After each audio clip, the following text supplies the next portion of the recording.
chest. That's not life being hard. That's distraction weighing you down. Opinions you didn't ask for, timelines you didn't choose, narratives you don't believe. The world wants a reaction. Give it your silence. Now be brutally honest for a moment. How much of your suffering is truly caused by the world, and how much is created by your own thoughts, your own beliefs, your own refusal to let go? How much pain are you carrying simply because you won't accept what you can't control? It's a harsh truth most people never admit. You are not overwhelmed because life is hard. You are overwhelmed because you're trying to control everything except yourself. That's the burn, isn't it? The constant fight to fix everything outside while ignoring the war within. The Stoics warned us, control is an illusion when directed outward. Real strength, real peace, begins when you stop chasing the external storm and master your internal weather. Man is disturbed not by things, Epictetus said, but by the views he takes of them. So ask yourself, what if the real problem isn't your job, your partner, or the world? What if the problem is the way you think about them? And what if the solution has been inside you all along, buried beneath layers of fear, noise, and ego? If you're ready to stop flinching at the truth and start living by it, consider subscribing as a small vow to yourself. A vow to seek wisdom over noise, discipline over distraction, and inner power over outward control. Marcus Aurelius wrote, "You have power over your mind, not outside events. Realize this, and you will find strength." That sentence isn't just philosophical, it's a roadmap out of emotional chaos. The traffic isn't what ruins your day. It's the rage that lingers. The comment isn't what poisons your peace. It's the spiral you start afterward. Let's stop pretending that every negative feeling is some deep truth. Sometimes it's just habit. You've taught yourself to freak out, to catastrophize, to let your emotions drive the car. And every time you do, you reinforce that loop. But the opposite is also true. Every time you pause, take a breath, and choose not to escalate, you rewire your nervous system. You teach your mind that not everything needs a reaction. You build emotional muscle, one calm decision at a time. And no, it's not easy, especially when it feels personal. When someone disrespects you, when plans fall apart, when life throws you a curveball you didn't see coming, it feels like you have to react. Like staying calm means you don't care. But it's actually the opposite. Staying calm isn't weakness, it's self-mastery. It's choosing to protect your peace. Not because the world deserves your silence, but because you deserve your sanity. Because you've finally realized that the price of reacting to everything is far higher than the satisfaction of being right in the moment. The Stoics weren't teaching us to be emotionless. They were showing us how to be emotionally disciplined. To feel the emotion, but not let it control the outcome. To stand still in the storm without becoming part of it. Think about the last time you overreacted. Maybe it was something small. Someone forgot to text you back and you spun a whole story in your head. Maybe it was something bigger, an argument where you said things you didn't mean. Now ask yourself, did that reaction fix the problem or just make it louder? Did it bring you clarity or did it drag you further into confusion? Most of the time, what we think is a justified emotional outburst is just us handing over our peace to something that didn't deserve it in the first place. What if instead you paused? Not suppressed, not denied, but paused. What if you said, "Okay, this feels bad, but I'm not going to let it shape the rest of my day"? That's not passive, that's powerful. That's the moment you stop being a victim of life and start becoming a student of it. Every challenge becomes a test. Every rude person becomes a mirror. Every delay becomes an invitation to practice patience. Not because you're trying to be holy or perfect, but because you finally realize peace is more useful than outrage. Even Carl Jung once said, "Everything that irritates us about others can lead us to an understanding of ourselves." That's not just clever, it's a challenge. Every time you feel the urge to snap, ask, what am I really reacting to? Is it the situation or the meaning I gave it? Is it this moment or my unhealed memory that it just triggered? This is where self-awareness becomes your superpower. The more you understand your inner triggers, the less life can yank you around. That's what Stoicism really is. It's not cold logic. It's not pretending things don't bother you. It's building a kind of quiet strength where you get to decide what deserves your energy. And more often than not, it's a lot less than you think. Because once you stop reacting to every little thing, you start seeing the big picture again. You breathe deeper. You think clearer. You stop leaking energy into battles that never needed to be fought in the first place. And here's the shift no one talks about. When you stop reacting, the world starts changing. Not because the world actually changes, but because your perception does. You stop attracting chaos because you're no longer dancing with it. You stop needing control because you've found it in yourself. You stop wasting time trying to fix what doesn't belong to you and start focusing on what actually does. Your mindset, your behavior, your next step. So the next time something goes wrong, and it will, ask yourself this: am I feeding the fire or walking away from it? Am I choosing clarity or chaos? And even if it's messy, even if you slip up, just noticing is a win. That's how it begins. You catch yourself, you pause, you choose differently, not perfectly, just better. And over time, that space between stimulus and response becomes your greatest strength. Not because life stopped testing you, but because you stopped letting it own you. Your reaction isn't just a choice. It's a reflection of who you're becoming. And every time you choose peace, you're reminding yourself and the world that you're no longer controlled by chaos. You're guided by wisdom. That's the difference between surviving and living, between breaking down and breaking through, between being a puppet of emotion and becoming the author of your own peace. You decide which one you want to be. 2. You are not your past. You've done things you regret, said the wrong words, stayed when you should have walked away, gave too much, too fast, or didn't give at all when it mattered most. Maybe you broke something precious, a relationship, a dream, a version of yourself you once believed in. And now it's easy to think that those mistakes are who you are, that the past has carved your identity in stone, that no matter how much time passes or how much you try to grow, you'll always be that same broken person. But let's pause for a second. What if that's not true? What if that's just the story you keep telling yourself because you're afraid to write a new one? The Stoics had a different view. They didn't worship perfection. They respected action, forward motion, choice. You're not defined by where you've been, but by where you're willing to go now. What happened already happened. You can't change that.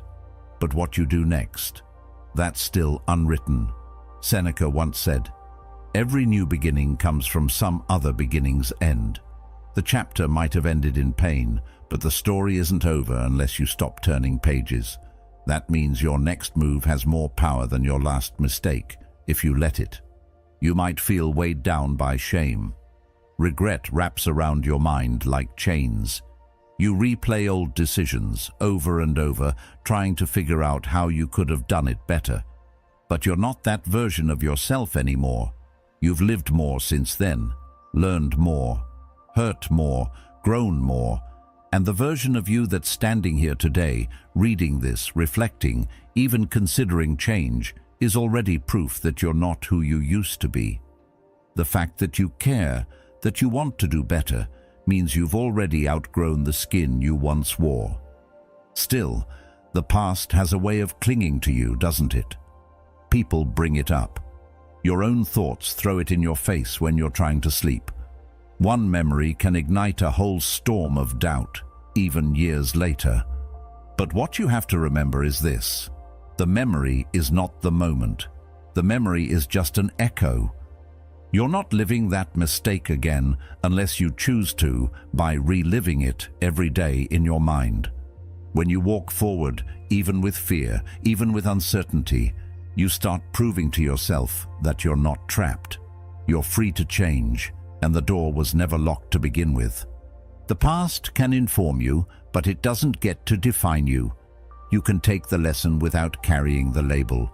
You can respect the pain without becoming it. You can forgive yourself without excusing what happened, and in doing so, make room for something better to take root. But here's the part that most people don't tell you. Starting over doesn't feel good at first. It feels awkward, exposed. You'll have to leave behind the comfort of blame.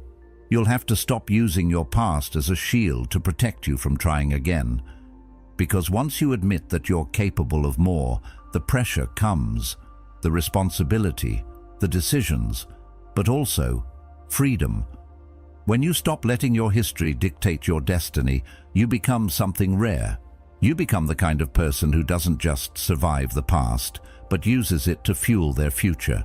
And you don't need anyone else to validate that. People may still see the old version of you. They might not believe you've changed. That's fine. You're not doing this for them. You're doing it so you can sleep at night without the weight of who you used to be pressing down on your chest. You're doing it so you can look in the mirror and finally see someone who's not stuck, but becoming. Someone who chooses growth, not guilt. Forgiveness, not punishment. And progress, even when it's slow.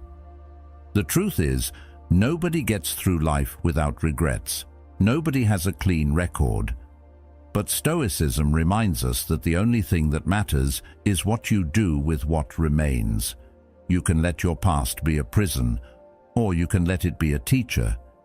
You can carry your scars like evidence of failure, or like proof that you've endured, that you've been through fire and walked out stronger. Not perfect, not unmarked, but wiser. And that wisdom isn't in pretending nothing happened. It's in saying, yes, that was me, but I've changed, and I'm still changing. Sometimes the hardest person to convince is yourself. You've worn the mask of regret for so long, it feels like skin. But that's not who you are. That's just a chapter you've read too many times. And it's okay to close it now, not because it didn't matter, but because you've outgrown it. Because there's more for you to write, and you can't write it while stuck in yesterday. So if you're standing there, staring at the past like it's a wall, turn around. There's a whole path behind you, and it leads forward. The next decision you make is always the most powerful one, not because it erases what happened, but because it reclaims your authority to decide what happens next. You don't need to wait for some sign. You don't need to be fully healed to begin. You just need to decide that the next line in your story won't be written by your shame, it'll be written by your courage. You are not your past. You are the author who survived it, and right now you're holding the pen. 3. Thoughts aren't facts. Your brain never stops talking. It narrates everything. From the second you open your eyes to the moment you drift off at night, it's weaving stories about what might happen, what should have happened, and what's probably going to go wrong. And the scary part is, it's convincing. It doesn't whisper. It declares, they're going to leave you. You're going to mess this up again. Everyone's going to see you fail. That voice sounds so real, so certain, that you don't even question it. But here's the thing. Just because a thought appears in your mind doesn't mean it's true. Thoughts are not facts. They're just internal noise shaped by fears, memories, patterns, and assumptions. We treat our thoughts like they're law. We don't stop to examine them. We just react. Your brain throws out, "You're not good enough," and you go quiet. It offers, "You'll never get over this," and you stop trying. One sentence from your own mind, and suddenly your whole body listens like it's a command. But most of the time, your thoughts aren't guiding you. They're limiting you. They're looping back to old wounds, outdated stories, and imagined disasters.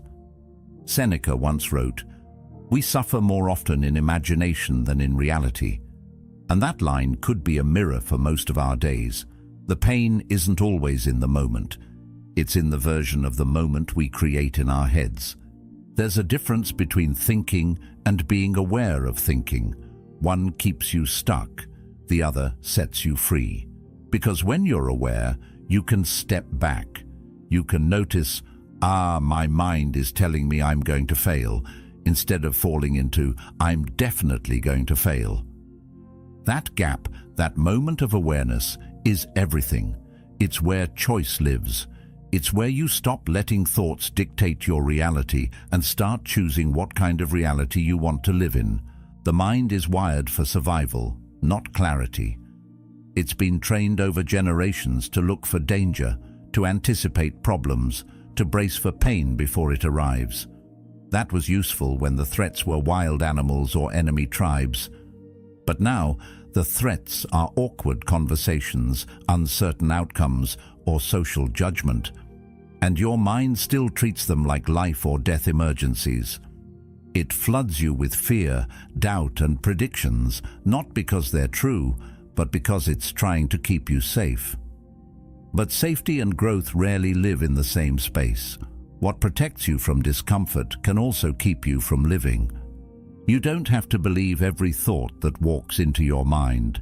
You can treat them like guests. Some are helpful, some are lies. Some are just echoes of old fear dressed up like new logic. But none of them are automatic truths. You get to question them, challenge them, replace them, and no, this isn't about fake positivity or pretending bad things don't happen. It's about refusing to let imaginary pain steal the joy of reality. It's about saying, yes, this is hard, but no, I don't need to make it harder with stories that aren't even real. Carl Jung once said, "I am not what happened to me, I am what I choose to become." That includes what happens inside your own head. You're not your anxious thoughts. You're not your worst-case scenarios. You're the awareness that sees them and chooses not to be ruled by them. That's power, not the absence of fear, but the refusal to surrender to it. If you pay close attention, you'll notice patterns. Maybe your thoughts always spiral when you're alone, or when you feel behind, or when someone doesn't text back fast enough. That's not your intuition. That's your insecurity rehearsing the past. And if you don't stop to question it, you'll live the same loop over and over. Different situations, same story.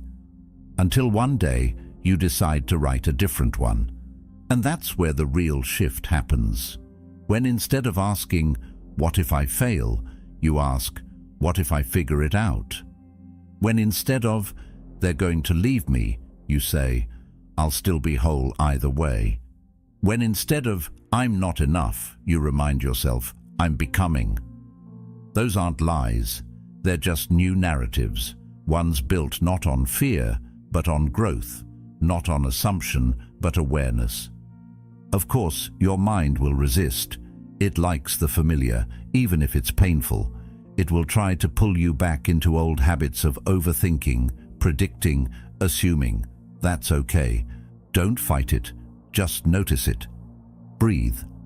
Detach. Remind yourself that thoughts are just mental weather, clouds passing through. You don't need to chase them. You don't need to hold on.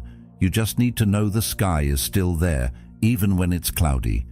There's peace in that knowing, in realizing that you can experience a thought without becoming it, that you can sit with uncertainty without feeding it with fiction, and that you can respond to fear with presence, not panic.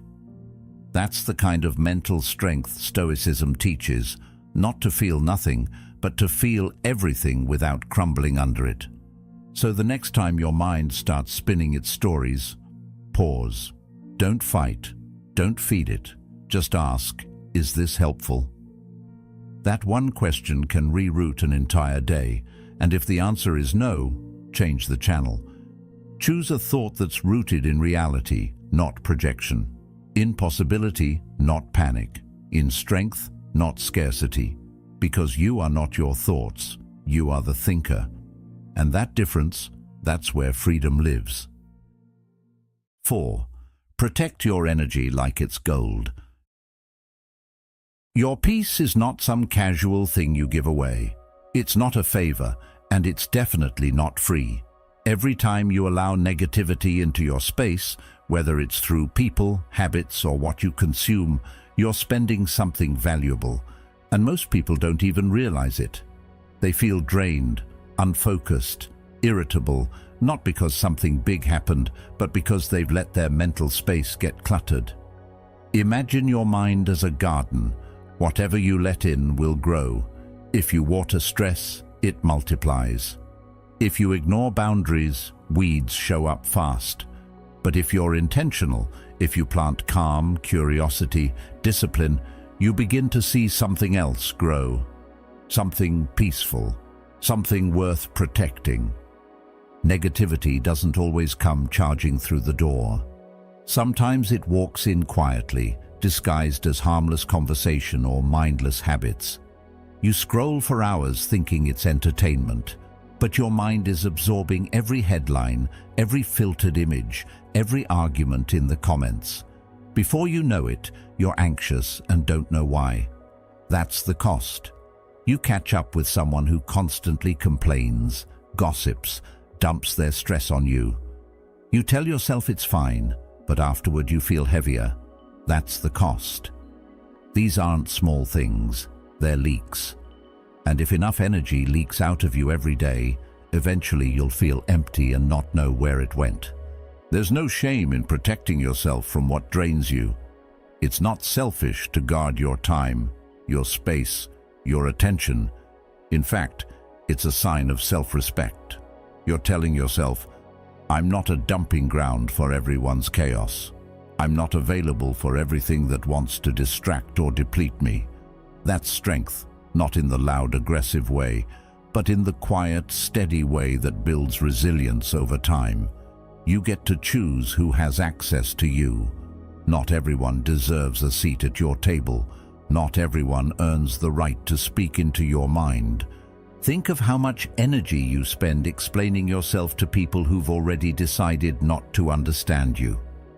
Think of how much mental space you lose replaying arguments that happened days ago. Think of the hours you've given to empty scrolling, chasing dopamine through headlines and highlight reels. What if that same energy went into building something? Reading, reflecting, creating, healing. The Stoics understood that our time and attention are some of the most precious things we own, and yet we give them away more easily than money.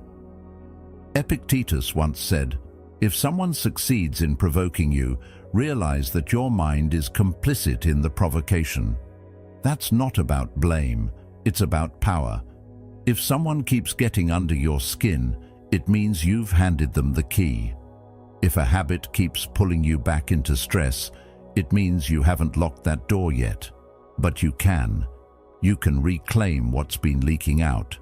You can begin again by drawing a clear line and saying, "No more.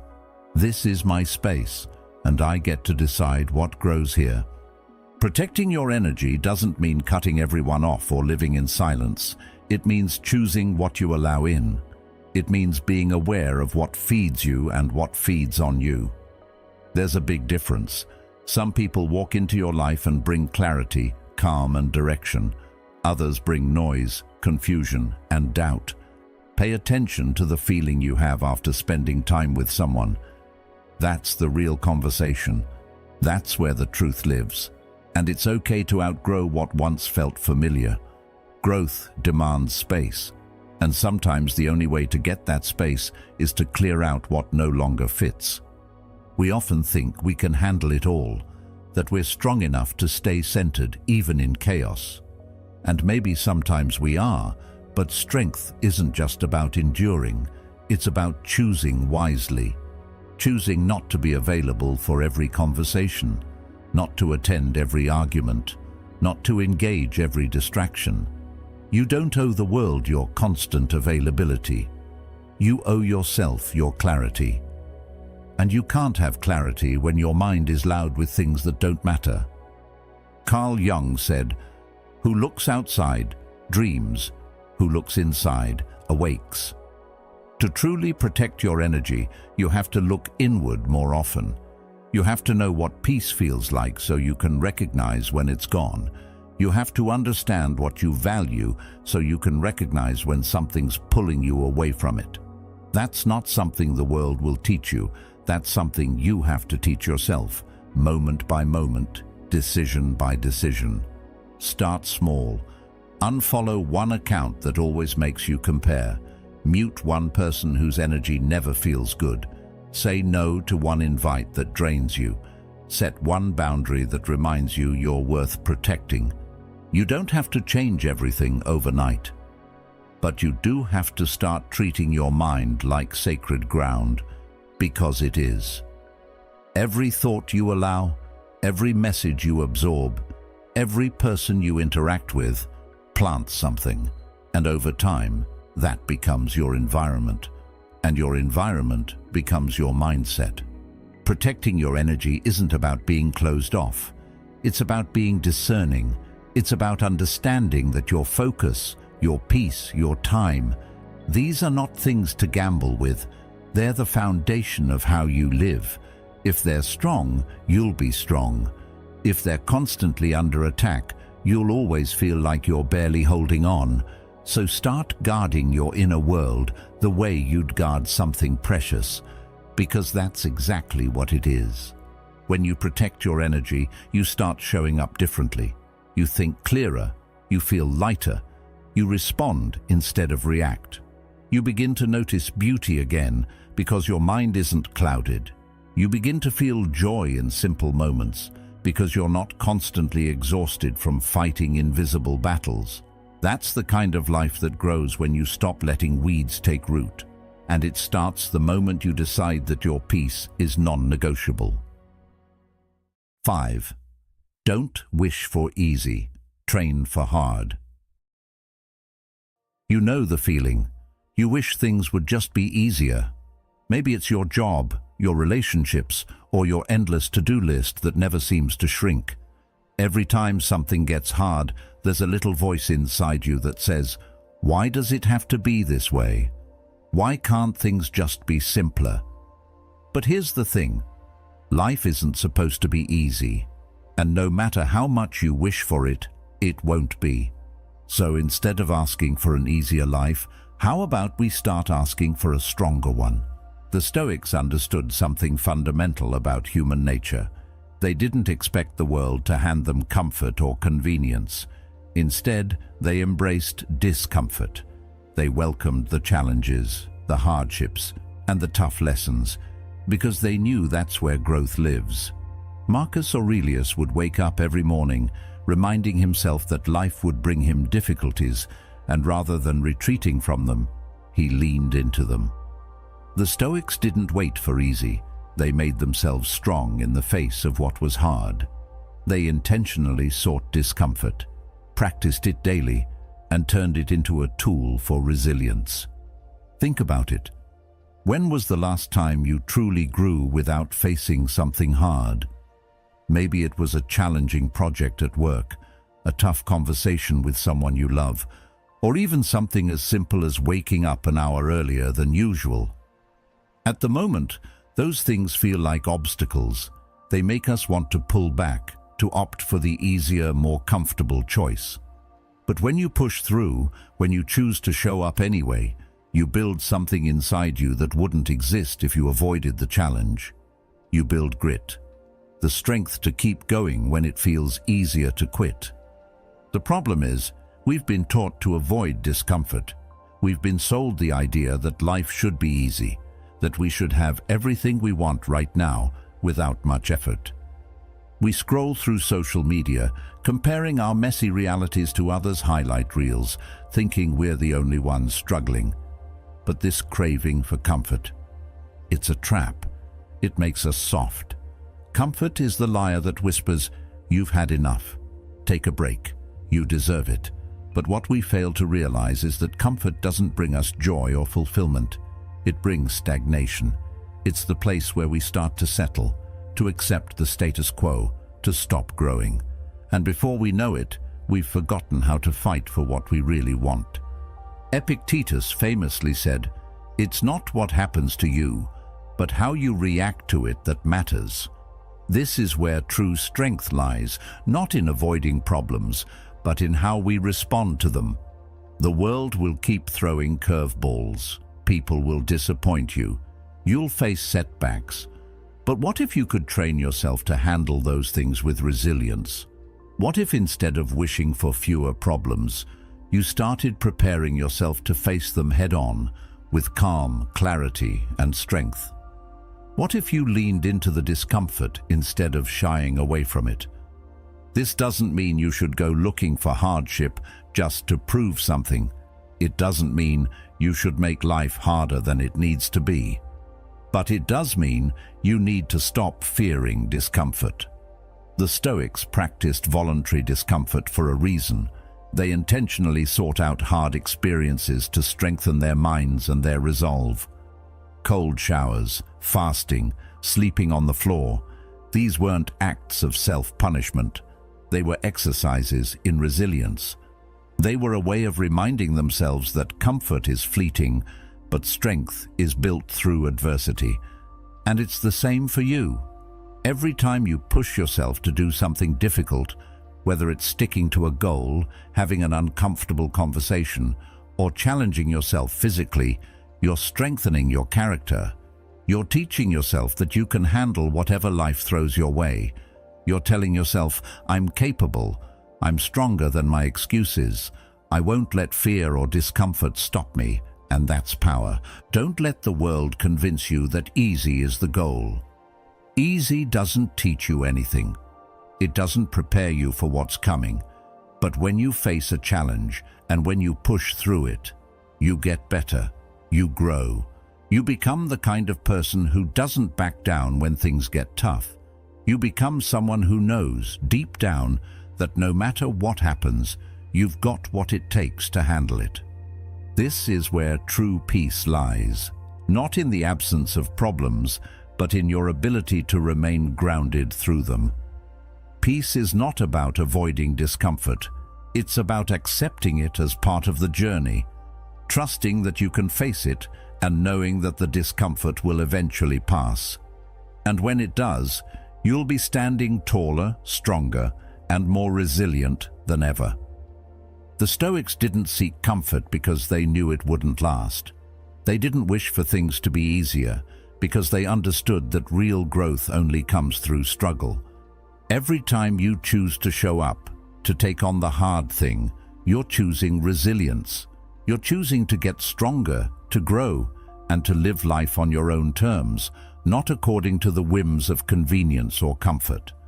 So the next time life gets tough, and it will, remember, don't wish for it to be easier. Don't ask for fewer problems.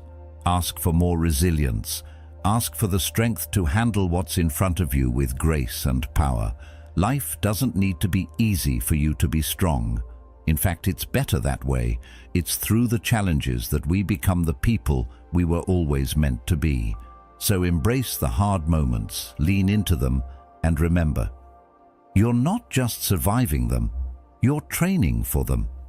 This is where the true strength lies, not in waiting for life to hand you comfort, but in building the strength to handle whatever comes your way. In the end, comfort will always fade, but resilience? That's something you can build every single day. So stop wishing for easy, start training for hard, and when life gets tough, you'll be ready, not because it's easy, but because you're strong enough to face it. 6. The present moment is all you own. You're not living in the future. You're not fixing the past. The only moment you truly own is now. But how often do you actually live here? How many of us drift through the day, mentally checking out, thinking we'll be happy when we finally get that promotion, lose that weight, or find the one. We scroll through social media, distracted by everyone else's lives, living in a world of possibilities, yet missing the life that's happening right in front of us. We get so caught up in what could be or what could have been that we forget to appreciate what actually is. And in doing so, we squander the only real thing we have, this moment, this day, right here, right now. You see, most of us treat life like a waiting room. We tell ourselves that we'll start living when things fall into place, when the conditions are perfect, when we feel ready. But that day never comes.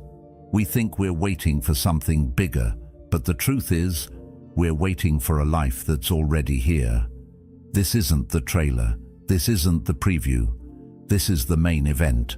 Every second that passes is a piece of your story. Every breath is another page turning, and yet we scroll past it as if it's not happening. We treat today like it's just another stepping stone to something better. But today is everything. It's your life. It's the only guarantee you have. Marcus Aurelius understood this better than most. He wrote, "You could leave life right now. Let that determine what you do and say and think." That's not a morbid statement. It's a wake-up call, because the truth is, none of us are promised tomorrow. We live as if we have all the time in the world, but in reality, we don't even know if we'll see the sunset. Every day is a gift, and when you realize that, when you internalize that truth, everything changes.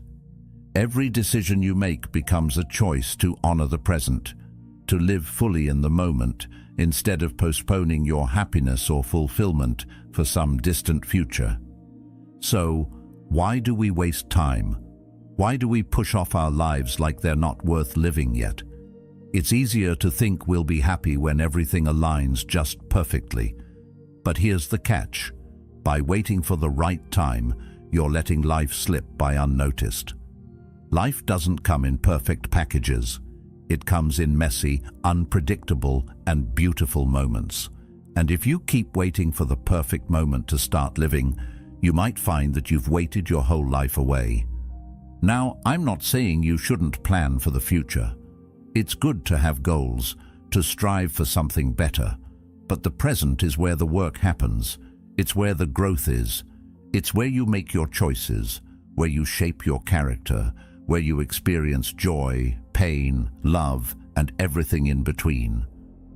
The past is gone, and the future is just a concept. The only real thing is right now. And yet, we often find ourselves trapped in the what-ifs of the future or the should-haves of the past. We get stuck in regrets over things we can't change or worry about things that haven't even happened yet. We forget that we're the ones creating the narrative of our lives with the way we choose to think. Your mind is your most powerful tool, and if you're not careful, it can drag you into endless cycles of anxiety and regret. Carl Jung once said, "The privilege of a lifetime is to become who you truly are." But who are you, really? Are you the person who's so lost in what's next that you miss the beauty of what's right in front of you? Or are you someone who is present, fully awake to each moment, each experience, with the understanding that this is all you really have?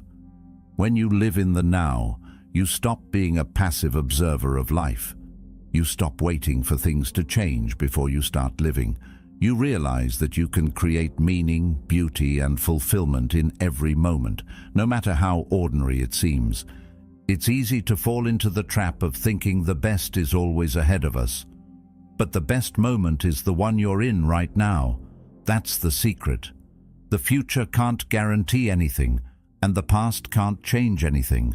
But today, you have the power to choose. Today, you can decide how you show up. You can choose to be fully present, to appreciate the small moments, to find beauty in the mess. You can choose to make this moment count instead of waiting for something better to come along. What would happen if you started treating today like it was all you had? What if you started showing up for the life you're living right now, instead of waiting for life to show up for you? What if you stopped postponing your happiness, your peace, your fulfillment, and just embraced what's right in front of you? The Stoics believed that by focusing on the present moment, you could align your actions, thoughts, and feelings with nature's flow. When you stop fighting reality, you free yourself to live it fully. You stop wishing things were different and start seeing how they could be beautiful just as they are. This doesn't mean you stop striving. It doesn't mean you stop dreaming. But it does mean you stop letting your future take the wheel of your life.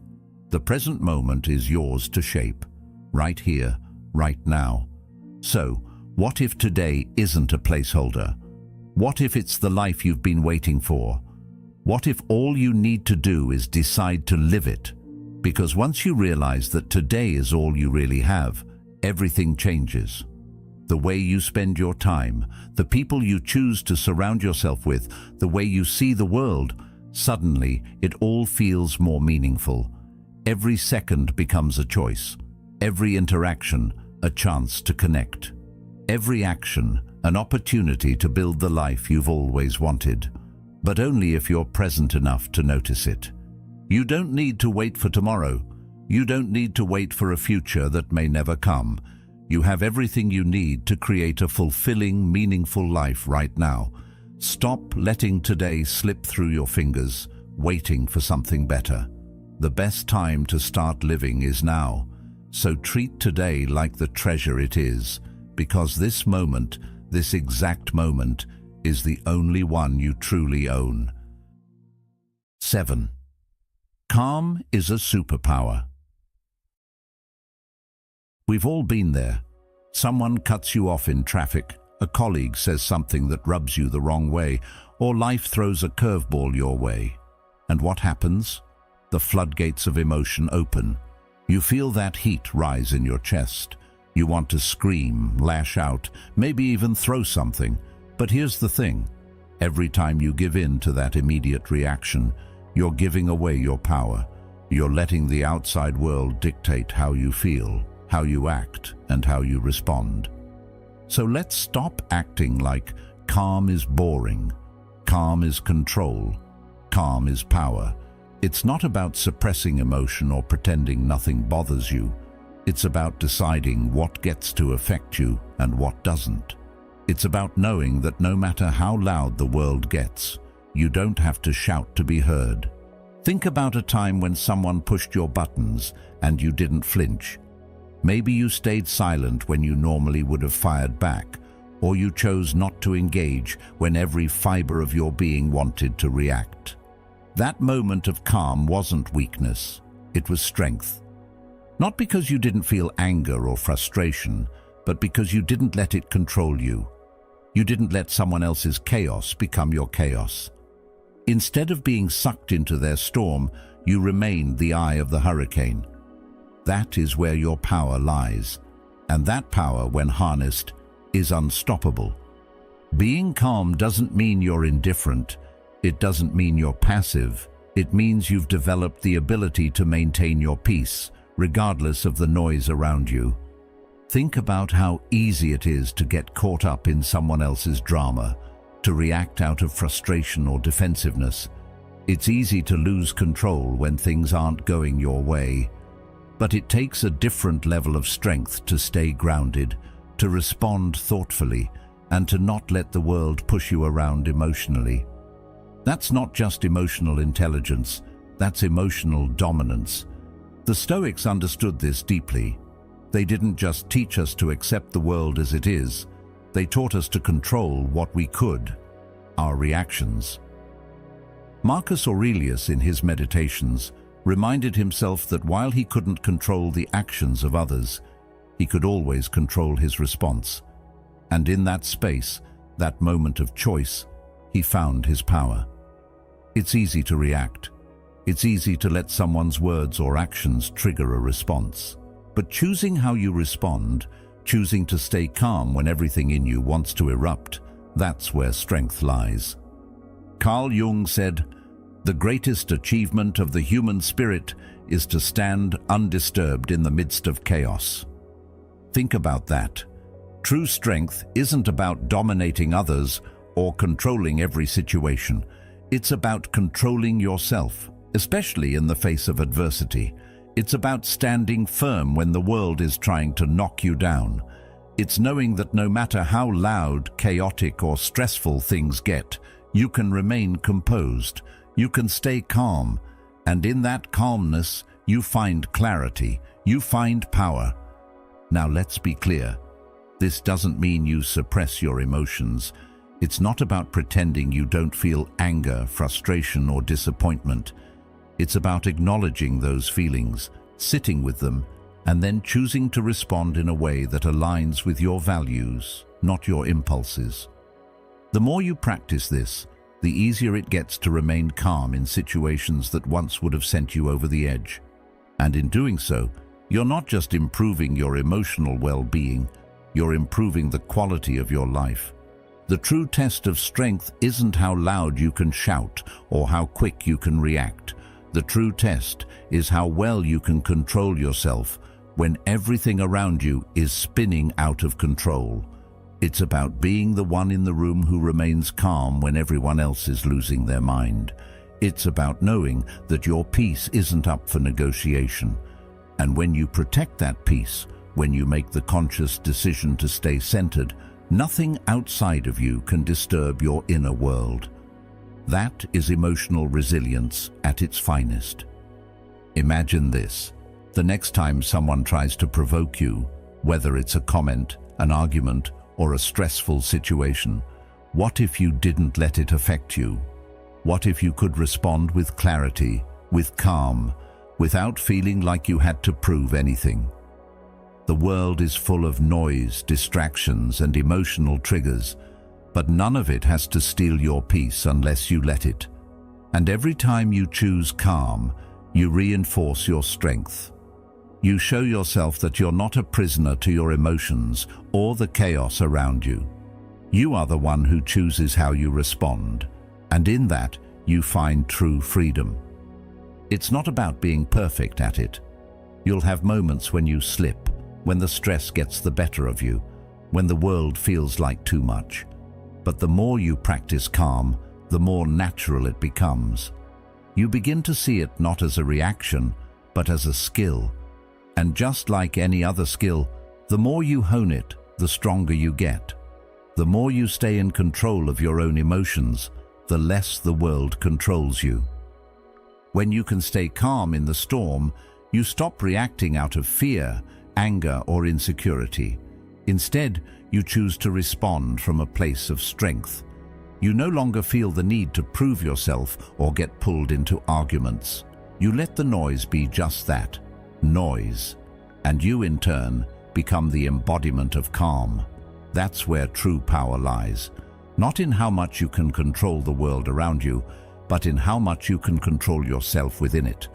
So next time the storm comes, when you're tested, remember this: calm isn't passive. Calm is power. It's control, it's strength, and it's yours if you choose it. 8. Self-respect starts with self-talk. You spend more time with yourself than anyone else. From the moment you wake up to the moment you fall asleep, you're there. So the question is, how do you speak to yourself? What kind of conversations are you having in your head? Because the truth is, how you talk to yourself shapes your reality more than anything else. If you constantly berate yourself, if your inner voice tells you you're not enough, if you treat yourself like you're unworthy or incapable, don't be surprised when your actions reflect that belief. You're listening to the voice inside your head, and if that voice is negative, your entire approach to life becomes negative. It's like living with a constant critic who never lets you rest. If you treat yourself as if you're worthless, you'll begin to act as if you are. If you let that inner critic tear you down every day, don't be shocked when the world does the same. We all have that voice inside our heads, the one that tells us we're not good enough, that we'll never be successful, that everyone else is better, smarter, more capable. But here's the thing, you don't have to accept it. You don't have to listen to it. You get to decide what that voice says. The power to reshape that narrative is in your hands. Epictetus said, "If you want to be good, first believe that you are bad." Now, at first, this might sound harsh. Why would you have to believe that you're bad in order to be good? But what Epictetus is really saying is that self-awareness and honesty with yourself are the starting points. To improve, to grow, to reach your potential, you have to confront the truth of where you are. But that truth is not about beating yourself up. It's about being honest. It's about acknowledging your flaws and mistakes, not so you can stay stuck in guilt, but so you can move forward with strength. So catch that inner critic. When you notice the negative thoughts creeping in, call them out. Ask yourself, is this helpful? Is this true? Or am I just replaying old, outdated tapes? Because here's the thing, the story you tell yourself determines what you believe, and what you believe shapes your actions. It's like this. If you keep telling yourself that you're a failure, eventually you'll act like one. If you tell yourself you're worthless, you'll treat yourself that way. But if you flip the script, if you start telling yourself that you're worthy, capable, and enough, your actions will align with that belief. It's not magic. It's not about pretending everything's perfect. It's about reshaping the internal narrative so that it empowers you instead of holding you back. Your voice, the one inside your head, is more important than you realize. It's the one you listen to the most, and it sets your value. If that voice constantly criticizes you, judges you, and tells you that you're not enough, how can you expect to live with confidence?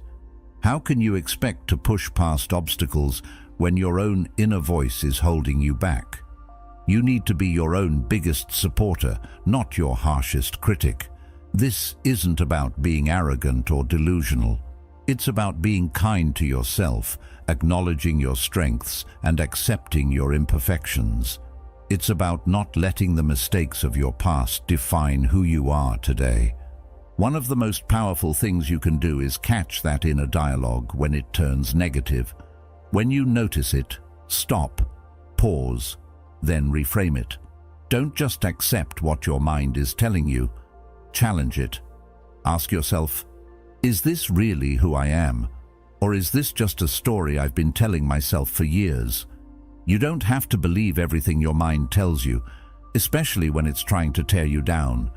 Rewriting your self-talk doesn't happen overnight, but it starts with one small step, just becoming aware of how you're speaking to yourself. And once you catch it, you can change it. Self-respect begins here.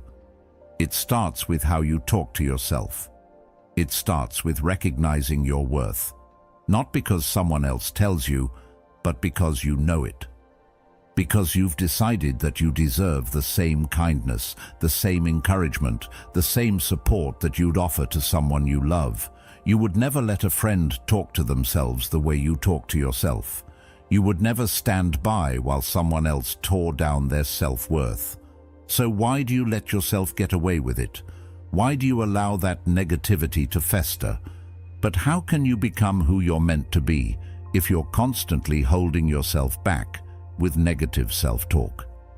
You are already enough, just as you are.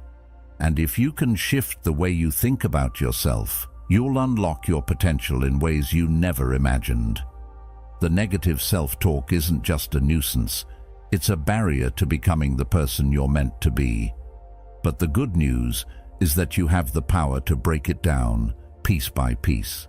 And every time you choose to be kinder to yourself, you're taking a step toward that version of yourself. This process takes time. It won't happen all at once. But the first step is simple. Start paying attention. Start noticing when your mind gets critical. When you catch yourself thinking that you're not good enough, stop and challenge that thought. Replace it with something constructive. If you think, "I'll never succeed," replace it with, "I'm capable of learning and improving." If you think, "I'm not worthy of success," replace it with, "I am deserving of everything I'm working for." Slowly but surely, you will build a new self-narrative. One that fuels you, rather than drains you. Your self-talk can either be your greatest ally or your worst enemy. It can either build you up or tear you down. But the power to choose is in your hands. By simply becoming aware of how you speak to yourself, you begin the process of changing it. And when you change the way you talk to yourself, you begin to change how you show up in the world. You begin to believe in your own worth, and with that belief, you'll act in ways that align with that truth. So, start today. Change the script. Speak to yourself like you would speak to someone you love, because you deserve that love, that respect, and that kindness.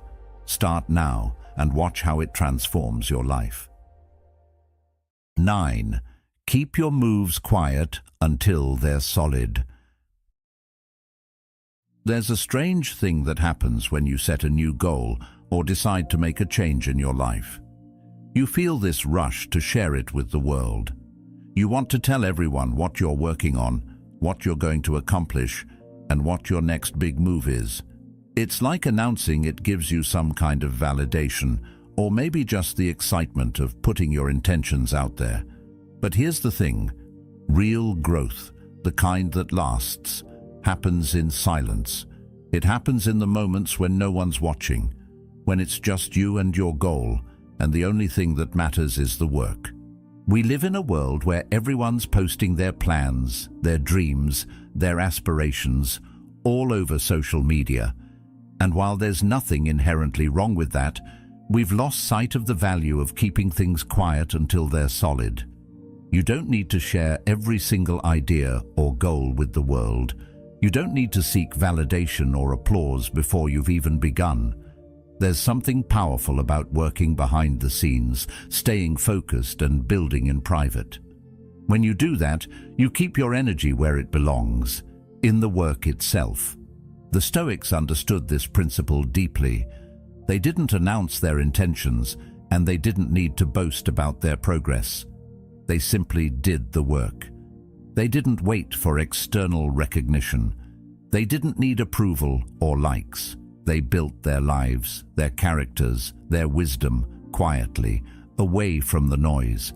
Epictetus said, "First say to yourself what you would be, and then do what you have to do." It wasn't about telling the world what you were going to do. It was about quietly becoming the person you wanted to be. It was about taking the necessary steps without the need for validation from others. The results spoke for themselves. Think about how much energy we waste announcing plans we haven't even started. We get caught up in the excitement of sharing our ideas, but often that excitement fades long before the work is done. And when we don't get the immediate attention we were hoping for, it can be discouraging. But when you keep your moves quiet, you remove the pressure. There's no rush, there's no expectation. It's just you, focused on building something real, something lasting. When you work in silence, you create space for your true intentions to develop. The work becomes the focus, not the outcome or the approval. By keeping your moves quiet, you're also protecting your energy. Too often we get distracted by the noise around us, the opinions of others, the pressure to perform, the fear of judgment. If you share your plans too early, you open yourself up to outside influences that might sway your direction or make you doubt your progress. When you build in private, you don't have to deal with those distractions. You're free to learn, to grow, and to stumble without the weight of public scrutiny. And let's be real. We all know the feeling of posting something online and then waiting for the likes, comments, or attention. It feels good in the moment, right? But what happens when that attention fades? What happens when the validation stops coming? The work you've been putting in may start to feel less valuable without that external recognition. But when you keep your moves quiet, you're building something that's based on your own standards, not someone else's approval. You learn to measure your success by your own progress, not by how many people notice it. So, why does this matter? Because building something meaningful takes time. It takes focus, and it takes the kind of dedication that doesn't need to be shared every step of the way. It's easy to get caught up in the external validation, posting about your goals, talking about your big plans, trying to get people to cheer you on. But real, lasting growth happens when you're willing to keep your head down, do the work, and let the results speak for themselves. This doesn't mean you never share your achievements. It doesn't mean you don't celebrate your wins. But it does mean you wait until you've earned it. When you let the work build on its own, when you've put in the effort without expecting immediate rewards, the success feels that much sweeter. The recognition means more because you know you didn't need it to push you forward. You did it because it mattered to you, not because you wanted the applause. This is what happens when you work in silence. You become who you truly are, without the distraction of seeking approval. You focus on becoming your best version, not the one that impresses others. This is how you build something that lasts, not on external validation, but on your own internal commitment to growth. Think about it. How many times have you shared your ideas only to have them fizzle out before you even made progress? How many projects have you started with excitement only to feel overwhelmed by the pressure of having to keep up with others' expectations? What if you could just remove that pressure? What if you could focus solely on the work and the process without worrying about what others think or how they're reacting? This is where real progress happens. The next time you have an idea, a goal, or a dream, resist the urge to announce it to the world. Instead, put in the work. Focus on making it real. Let it grow in the quiet. And when it's solid, when it's something that you've built with your own hands, then you can share it. Then you can stand tall and say, I did this, not because you were looking for validation, but because you did the work. You didn't need the noise, you needed the silence. So, start building in private. Stop seeking external validation before you've even started. Focus on the work, not the applause, because when you do, the results will speak for themselves. And when the time comes to share your success, it won't be about showing off. It'll be about sharing something real, something earned. 10. Discomfort is the entry fee for growth. Growth isn't free. It's easy to imagine that one day you'll wake up with everything figured out, that the things you want, the changes you need to make, will simply fall into place without much effort. But the reality is, growth demands something from you. It demands discomfort. Whether you're starting a business, ending a toxic relationship, or finally deciding to face the things that have been weighing you down for years, growth comes at a price. It costs pain. It costs change. It costs the courage to step outside of your comfort zone and face the unknown. But here's the catch. There's pain in staying stuck too. You can avoid the pain of growth, but only by settling for the pain of staying exactly where you are. So the real question is, what kind of pain are you willing to endure? The pain of growth isn't the kind of pain that destroys you. It's the kind that reshapes you. It's the discomfort that comes when you push past what's easy, what's familiar, and what's comfortable. It's the feeling of uncertainty when you take that first step into something new. It's the resistance you feel when you're trying to build something better, when you're trying to become someone better. But here's the thing. If you don't face that discomfort, you'll face a different kind of pain. The pain of regret. The pain of looking back and wondering what might have been. The pain of knowing that you could have grown, but chose to stay where you were because it felt safer, easier, more comfortable.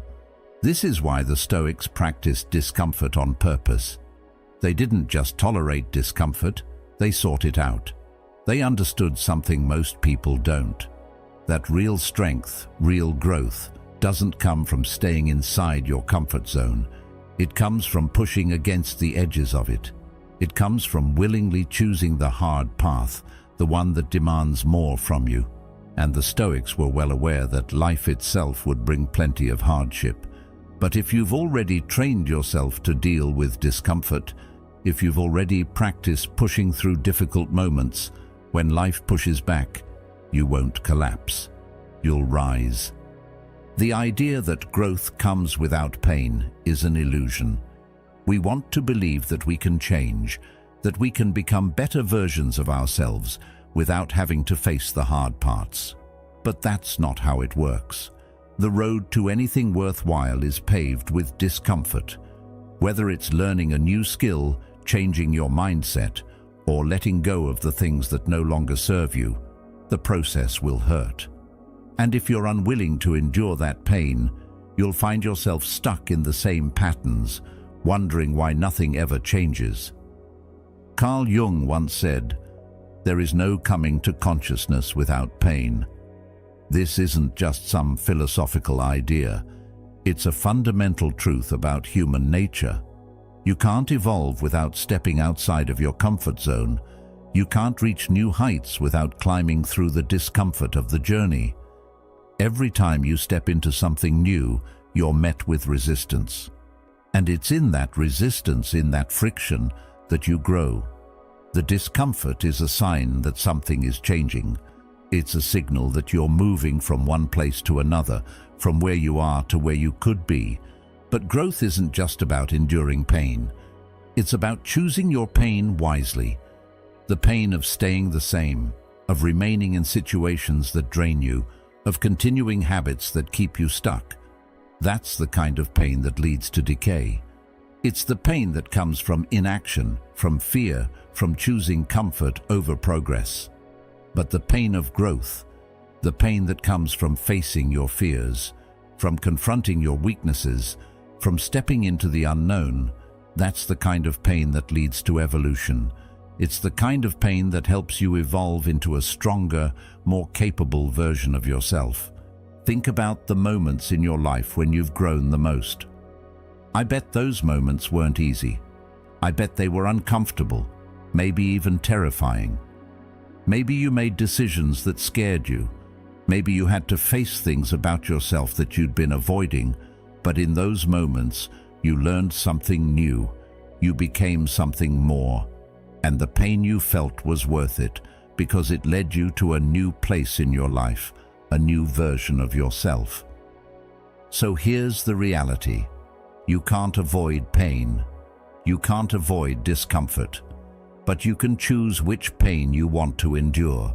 You can choose the pain of growth, the pain of evolution, the pain of becoming better. Or you can choose the pain of staying stuck, the pain of regret, the pain of knowing you could have done more, but didn't. The choice is yours. The Stoics understood that the discomfort we feel today is what shapes us into who we will become tomorrow. Every time we choose to face that discomfort, every time we push through the resistance, we're building the muscle of resilience. We're strengthening our ability to deal with whatever life throws at us. Because the truth is, life doesn't wait for you to feel ready. It's going to keep throwing challenges your way. But if you've trained yourself to face discomfort head-on, to embrace the hard moments as opportunities for growth, you'll be able to handle whatever comes next. There's no shortcut to growth. You can't skip the hard work. You can't sidestep the challenges. But you can choose to approach them with the mindset that they are part of your evolution, part of your journey. The pain is inevitable, but how you respond to it is up to you. Will you run from it? Will you let it defeat you? Or will you embrace it, knowing that on the other side, you'll be stronger, wiser, and more capable? So choose your pain wisely, because one leads to growth and the other leads to stagnation. Embrace the discomfort. Don't run from it, because it's in the hardest moments that the best version of you is born. And when you look back, you'll realize that every ounce of pain was worth the person you became. 11. Tolerate no disrespect, especially from yourself. You've probably stood up for your friends, defended your siblings, walked away from toxic people who didn't treat you right. You've probably fought for the people you love, made sure they know their worth, and shielded them from harm. But here's the real question. Do you do that for yourself? How often do you stand up for you? How often do you defend your boundaries, your peace, your worth? It's easy to protect others, to fight for their respect, but what about your own? Every time you let someone belittle you, every time you stay in a situation that drains you, every time you lie to yourself or break your own promises, you're disrespecting yourself. And the most dangerous kind of disrespect is the one you allow from within. We all know the feeling. Someone crosses a line, and your instinct is to defend yourself, to stand tall, to let them know their behavior isn't acceptable. But what happens when you cross your own line? When you ignore your gut feeling, when you let others treat you badly, or when you stay in situations that diminish you? That's disrespect. It's a subtle kind of self-betrayal that can go unnoticed until it begins to erode your confidence and sense of worth. It's not the loud, obvious disrespect that comes from others. It's the quiet disrespect that comes from you, the permission you give yourself to tolerate less than you deserve. Think about it. How many times have you let people talk over you? How many times have you accepted excuses from others when you should have drawn a firm boundary? How many times have you lied to yourself, telling yourself things like, "It's not that bad," or "I can handle it," when deep down you knew it was eroding your peace? The most dangerous disrespect is the one that you allow to happen from within. When you don't stand up for yourself, when you let your boundaries be crossed, you're teaching the world that it's okay to treat you however they want. You're showing them that your peace is negotiable, but your peace should never be up for negotiation. Self-respect starts with self-awareness. It begins with recognizing your worth and acknowledging that you deserve the same level of respect you give to others. And this isn't about arrogance or entitlement.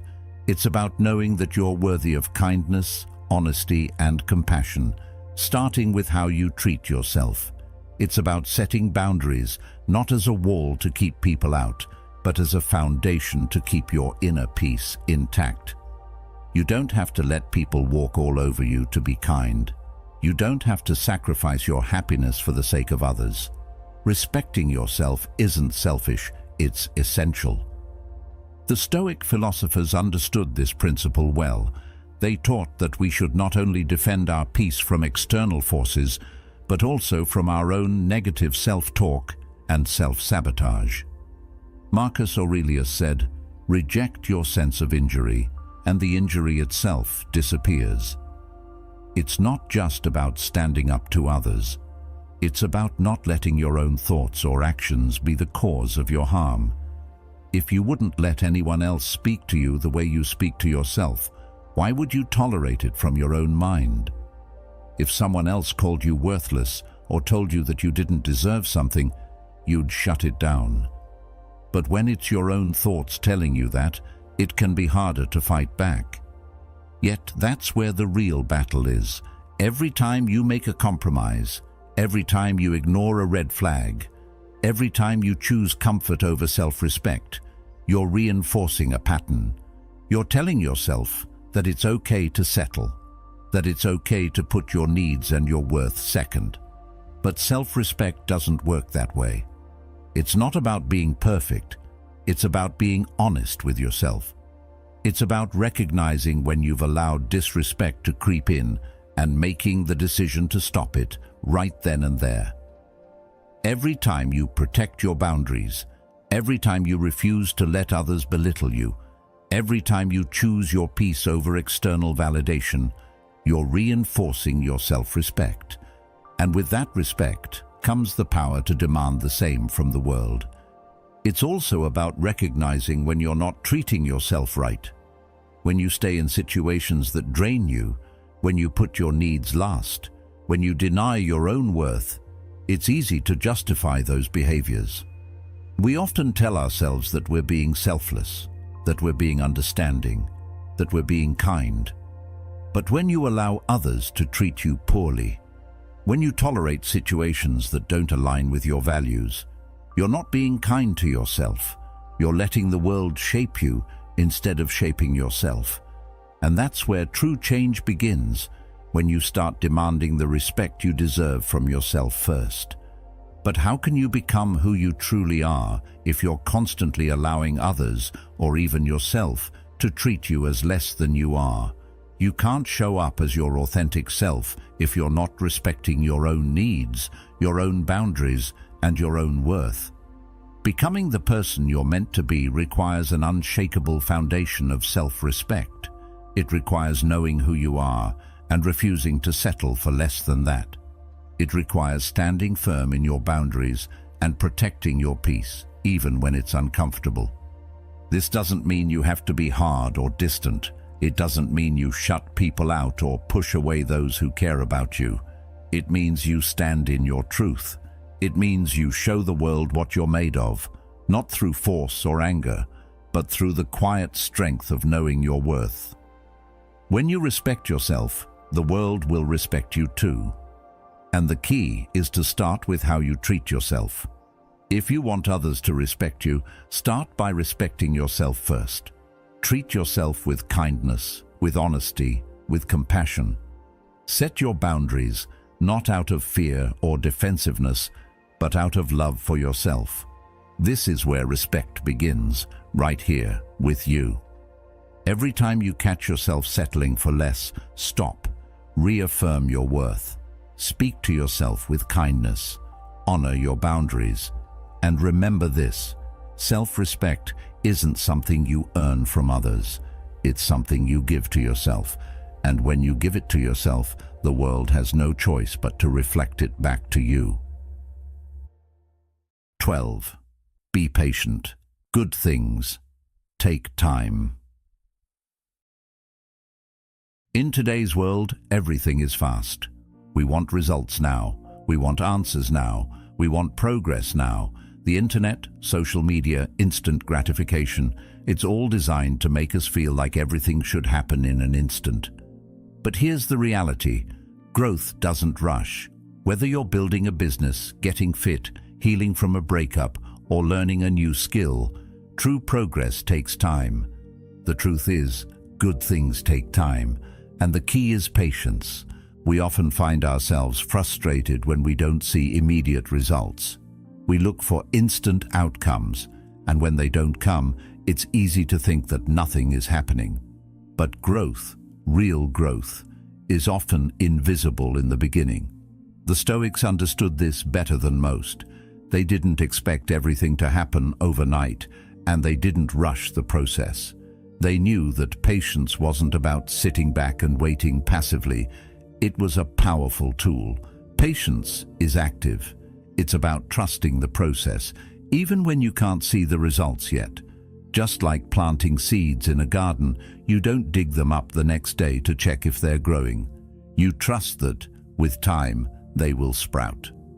When you're working on something, whether it's your physical health, a side project, or emotional healing, it's easy to get discouraged when you don't see instant results. It feels like you're putting in the work and getting nowhere. The gym feels like an endless cycle of sweat with no visible change. Your side hustle looks like a lot of late nights and effort with little reward. Your healing process feels slow, like you're taking 2 steps forward and 1 step back. But just because it's slow doesn't mean it's not working. The change is happening even when you can't see it yet. The effort you're putting in today is laying the foundation for the success you'll see tomorrow. The Stoics practiced patience because they knew it was necessary for growth. Marcus Aurelius said, "If you are pained by any external thing, it is not this thing that disturbs you, but your own judgment about it." We can't rush the process, but we can control how we react to the slowness. We can choose to see the slow progress as part of the journey, as part of our evolution. We can choose to trust that the work is happening even when we don't see it. The only thing that truly stops us from reaching our goals is the belief that we can't handle the process. The truth is, The process is the goal. If we keep showing up, if we keep watering those seeds, we will see the fruits of our labor. But we must stay in it. We must trust the journey, trust the process, and trust that the breakthrough is coming. When you plant a seed, you don't pull it up every day to check its progress. You water it, you nurture it, and you trust that in time it will grow. The same goes for anything you're working on in your life. Your efforts today, no matter how small they seem, are making a difference. The gym isn't just about building muscle, it's about building the discipline to keep showing up, even when you don't see immediate results. The side hustle isn't just about making money, it's about learning the ropes, gaining experience, and figuring out what works. The healing isn't just about moving on from the past, it's about learning to trust yourself again, rebuilding your sense of self-worth, and becoming stronger in the process. And none of this happens in an instant. Here's the secret. Success doesn't happen when you reach the destination. It happens in the moments when you choose to keep going, even when you can't see the finish line. It happens when you decide that you're not going to give up just because things aren't moving as quickly as you'd like. And that's where patience comes in. Patience isn't passive, it's active. It's the decision to stay in the game, to keep showing up, even when progress feels slow. It's knowing that while you might not be able to see the change yet, the change is happening. You're building something that's going to last. You're creating something that will stand the test of time. But you have to trust the process. But to become who you truly are, you have to trust the journey. You have to be patient with yourself. You have to understand that every step, no matter how small, is part of your evolution. The person you're becoming isn't formed by one giant leap. It's formed by every little step, every effort you put in, every moment when you choose to stay in the process instead of rushing to the end. So, stay in it. Water your seeds, even when you don't see them sprouting. Keep doing the work, even when the results aren't visible. Trust that your efforts are not in vain. Trust that every moment you spend improving, even in small ways, is building the foundation for your future success. And when you start to feel frustrated or disheartened by the pace, remind yourself that growth doesn't rush. It's a slow, steady process, and the best things in life are worth waiting for. Patience isn't about sitting back and doing nothing. It's about trusting the process, staying consistent, and knowing that the small steps you take today are building the life you want tomorrow. Growth doesn't happen overnight, and it certainly doesn't happen when you rush it. But it does happen. And when it does, you'll realize that the process was worth every moment of waiting. So, be patient. Trust yourself. Keep showing up and know that good things are on their way. Your breakthrough is coming. You just have to keep going. 13. Don't chase validation. Build self-approval. We live in a world where validation is constantly at our fingertips. A like, a comment, a compliment. It all feels good, doesn't it? We thrive off the praise, the recognition, the applause. But here's the uncomfortable truth. All of that fades. The likes stop coming, compliments get quieter, and applause eventually dies out. It's not that those things don't feel good, but when you build your identity on them, you're setting yourself up for an endless chase.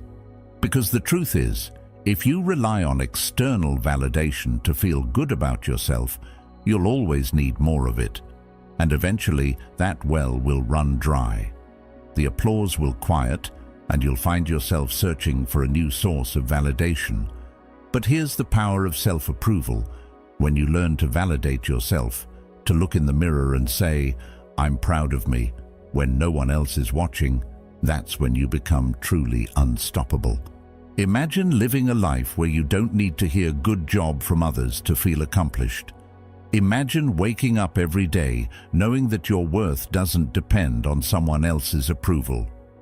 Imagine being able to stand tall in your own skin without waiting for the applause, the likes, or the praise. This isn't a fantasy. It's possible, but it starts with shifting your mindset. When you rely on external validation, you give away your power. You let someone else dictate your sense of worth, and that's a dangerous game. Every time you place your self-worth in someone else's hands, you become a performer, constantly looking for that next hit of validation. And when it doesn't come, you feel lost, unappreciated, invisible. But what if you could shift that? What if you could take back that power? The key is building self-approval. It's about saying, I'm proud of what I'm doing, regardless of whether anyone notices or applauds. And when you do that, something shifts inside you. You stop performing for others, and you start living for yourself. You begin to make decisions based on your values, not your need for approval. The Stoic philosophers understood this better than most. Marcus Aurelius wrote, "The happiness of your life depends upon the quality of your thoughts." It's not about how others see you, it's about how you see yourself. Your worth comes from within, not from external sources. When you shift your focus from needing others to validate you, to validating yourself, you take control of your life. You start living on your own terms, and that's where true power lies. Think about the times when you felt like you weren't enough because you didn't receive the recognition you wanted.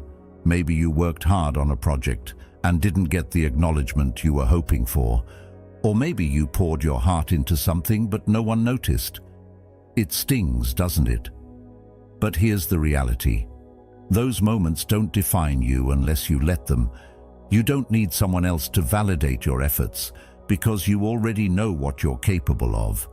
When you can say, "I'm proud of me," without needing anyone else's applause, you free yourself from the constant need for external validation. You stop looking for the next compliment and start acknowledging your own progress. You stop performing and start living authentically. And that's a powerful shift. When you build self-approval, you create a foundation that doesn't crumble when external validation disappears. Your worth isn't contingent on someone else's opinion of you. Your worth is built on your own perception of yourself. If you're always seeking validation from the outside, you'll never get a clear picture of who you are. But when you stop chasing approval and start approving of yourself, you unlock the freedom to be who you truly are, without fear of judgment or rejection. This doesn't mean you should never appreciate compliments or the validation you get from others. It's human nature to want recognition, but when you rely on it too much, you lose sight of your own worth. You begin to perform for others, and your sense of self becomes dependent on how others see you. But if you can learn to validate yourself, if you can be proud of who you are without needing anyone else to confirm it, you become unshakable. Your life isn't a performance for an audience. It's a statement of who you are, what you stand for, and what you're capable of. The truth is, you don't need to perform for anyone. You don't need to prove yourself to anyone. You just need to show up for yourself. You need to be the first one to say, "I'm proud of what I'm doing. I'm proud of who I am, and I'm proud of where I'm headed." When you validate yourself, you stop seeking external approval. You stop chasing after likes, comments, and applause, and instead, you begin to live authentically. You stop performing and start living your truth. And that's where the magic happens. The shift from chasing validation to building self-approval changes everything. It frees you from the constant need for recognition. It empowers you to make decisions that align with your values, not the opinions of others. And once you start living with self-approval, you'll realize that the world responds to that energy. People will see your confidence, your authenticity, and your sense of self-worth, and they'll respect it. You won't need to chase their approval. They'll see you for who you truly are, and that's more powerful than any external validation could ever be. Your life is not a stage, it's a statement. Every action you take, Every decision you make is a declaration of who you are. Stop performing for the world. Start living for yourself. Because when you build self-approval, you stop seeking validation and you start living your truth. You become unstoppable. Your life becomes a reflection of your inner confidence, and that's the kind of life that others will respect. It's the kind of life that will inspire others to stop performing and start living too. So let your worth come from what you know about yourself, not what others think. That's when the real power starts. 14. Discipline is the real freedom. Most people think freedom means doing whatever they want, whenever they want. It sounds appealing, doesn't it? The idea of having no restrictions, no boundaries, just living life on your own terms, following every impulse as it comes. But here's the thing, that's not freedom, that's chaos. True freedom isn't about having the liberty to do anything you please. It's about having the self-control to choose what's good for you, even when it's hard. Real freedom is waking up early, even when your bed feels too comfortable to leave. It's saying no to distractions, even when they promise immediate gratification. It's eating right, staying consistent, and choosing growth over comfort. That's not restriction, it's power. The misconception that freedom equals doing whatever we want keeps so many of us trapped in a cycle of instant gratification.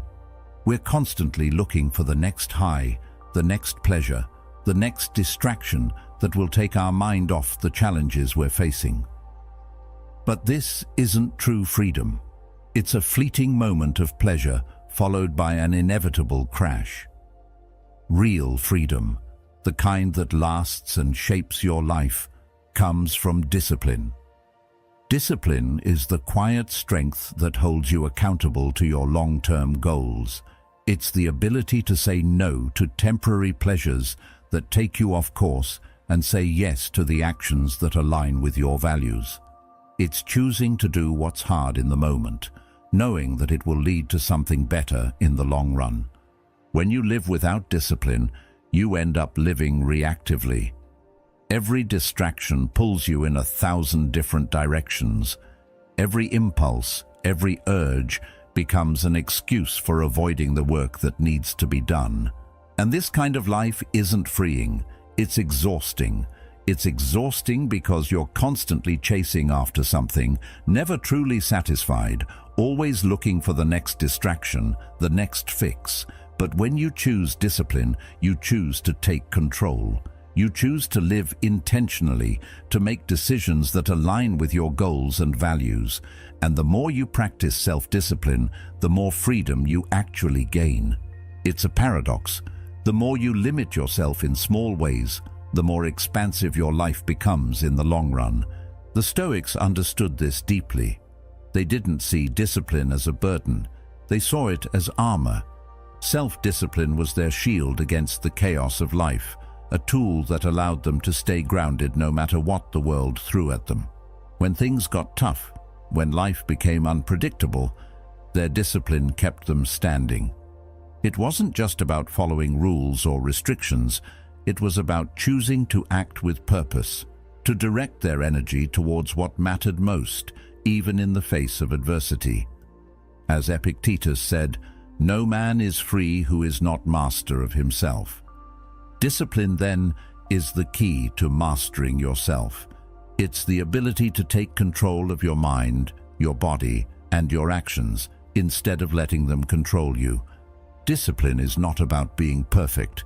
It's not about living a life of rigid control where you never make mistakes or give in to temptation. It's about consistency. It's about showing up day after day, even when you don't feel like it. It's about doing the things that are hard, but necessary, even when it's uncomfortable. It's about pushing yourself beyond your limits, not for the sake of punishment, but for the sake of growth. In the same way that an athlete trains their body for strength, you train your mind for resilience. The more you discipline yourself, the more you become aware of your impulses and how they steer you. You learn to recognize the fleeting pleasures that pull you off track, and you gain the strength to say no to them. It's easy to think that discipline is something that limits your freedom, that restricts your life. But the truth is, it's the complete opposite. Discipline allows you to live your life on your own terms. It gives you the power to choose what's best for you, even when it's difficult. When you master yourself, when you gain control over your habits and your choices, you create a life that aligns with your deepest desires, not your temporary whims. You stop being a slave to distractions, to bad habits, to external expectations. You start to live with purpose, and in doing so, you gain true freedom. You need the strength to say no to the things that pull you away from your true self, the things that keep you stuck in patterns of behavior that don't serve you. It's discipline that allows you to break free from these patterns and step into the person you're meant to be. Without discipline, you're like a ship without a rudder, drifting wherever the wind blows. But with discipline, you chart your own course, and no external force can knock you off track. It's important to recognize that discipline is not just about following a set of rules. It's not about punishing yourself for every slip-up or mistake. It's about learning to make choices that honor your goals and your values. It's about doing the things that will get you closer to where you want to be, even when it's uncomfortable. And in the long run, it's the small, consistent actions that add up. It's waking up early every day to work on your side hustle, even when you're tired.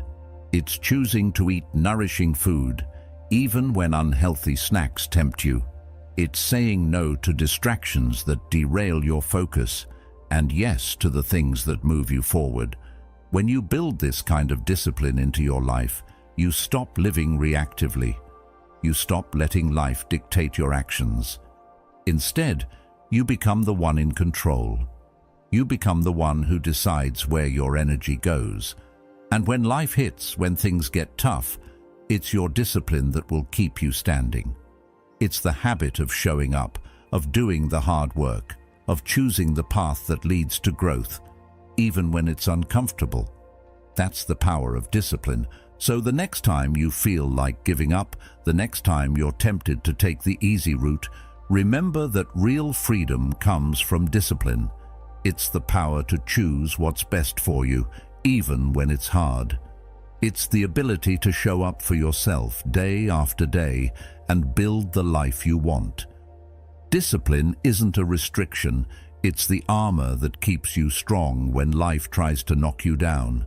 And once you embrace that power, you'll realize that true freedom is found not in doing whatever you want, but in doing what's best for you, consistently and with purpose. 15.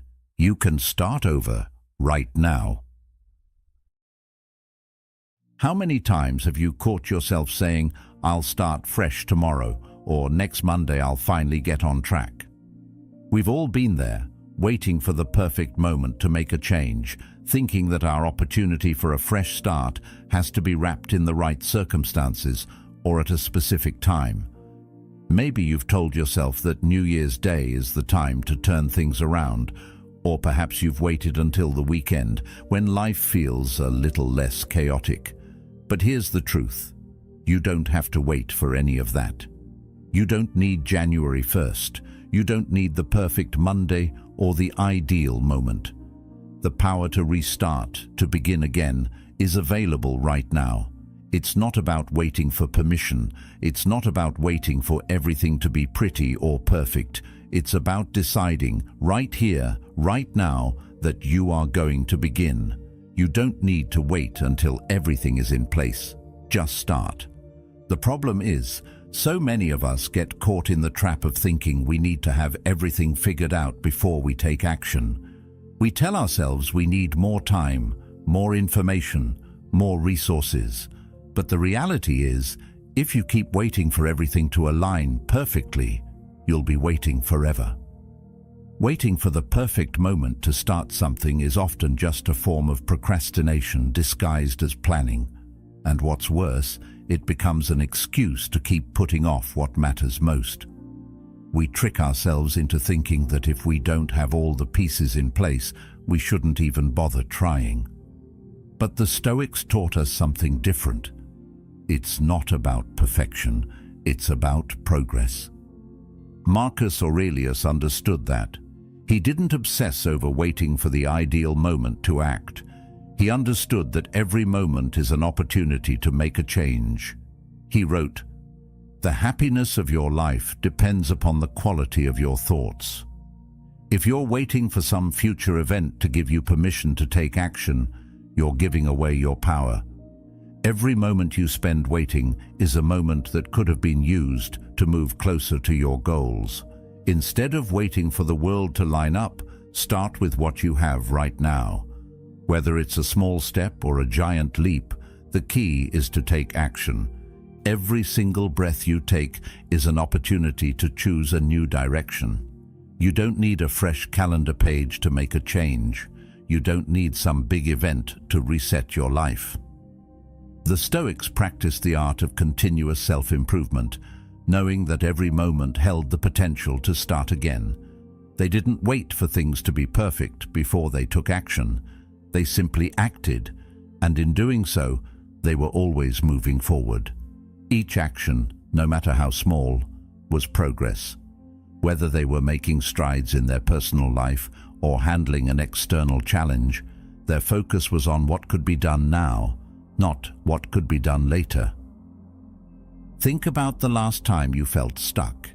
Maybe you've been feeling lost, overwhelmed by where you are, unsure of how to move forward. The pressure to be perfect or to make the right decisions can paralyze you into inaction. But that's the trap. Perfection doesn't exist, and waiting for it will only hold you back. There's no perfect time to begin, and if you keep waiting for everything to align, you'll find yourself still in the same place a year from now, still waiting for permission. The truth is, one action, one small step, one moment of decision is all it takes to turn the page and move in a new direction. It doesn't matter how far off track you've fallen, how many mistakes you've made, or how many times you've tried and failed before. The past doesn't define your future unless you let it.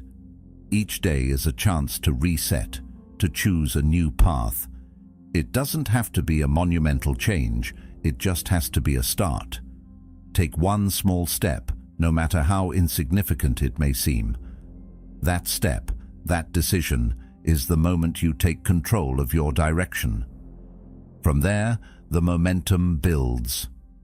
The key is to not let yourself get paralyzed by perfection, by fear, or by waiting for some magical moment to start. You have everything you need to begin right now. Don't let excuses hold you back. Whether it's fitness, personal growth, starting a new project, or overcoming bad habits, the moment to begin is now. Start with what you have. You don't need the perfect plan, the ideal resources, or even all the answers. You just need the willingness to take that first step. The first step is always the hardest, but it's also the most important. Once you begin, you'll find that the path forward begins to reveal itself. The more steps you take, the clearer the road becomes. Every small action you take is a step toward becoming that person. It's not about waiting for everything to fall into place. It's about working with what you have right now to move closer to your goals. Starting now doesn't mean you have it all figured out. It doesn't mean you won't face setbacks or challenges along the way. What it does mean is that you're making the decision to take control, to stop waiting, and to stop making excuses. Every small action, every choice you make, brings you closer to where you want to be. The sooner you start, the sooner you can begin building the life you want. So stop waiting for January 1st. Stop waiting for Monday. Stop waiting for the perfect moment to start. You don't need to wait for anyone's approval or permission. The power to restart is available to you right now. The only thing standing in your way is the belief that you need everything to be perfect before you begin. It's not about perfection, it's about progress. You don't need to have it all figured out today, but you do need to start. Take one small step, one action, one choice. That's all it takes to begin the journey. The breakthrough is coming, but it all starts with your decision to take that first step right now. So go ahead, take it. Remember, the power to change your life starts with one simple decision. Don't wait for the perfect moment because it's already here, right in front of you. Take that first step, trust the process, and begin building the life you deserve. You have everything you need right now to start your journey. Don't let anything hold you back. If this message resonated with you, I invite you to keep growing with us. Check out one of the videos on the screen for more insights on Stoic philosophy and how it can transform your life. Thank you for being part of Stoic Journal. Keep showing up for yourself because you are the author of your own story.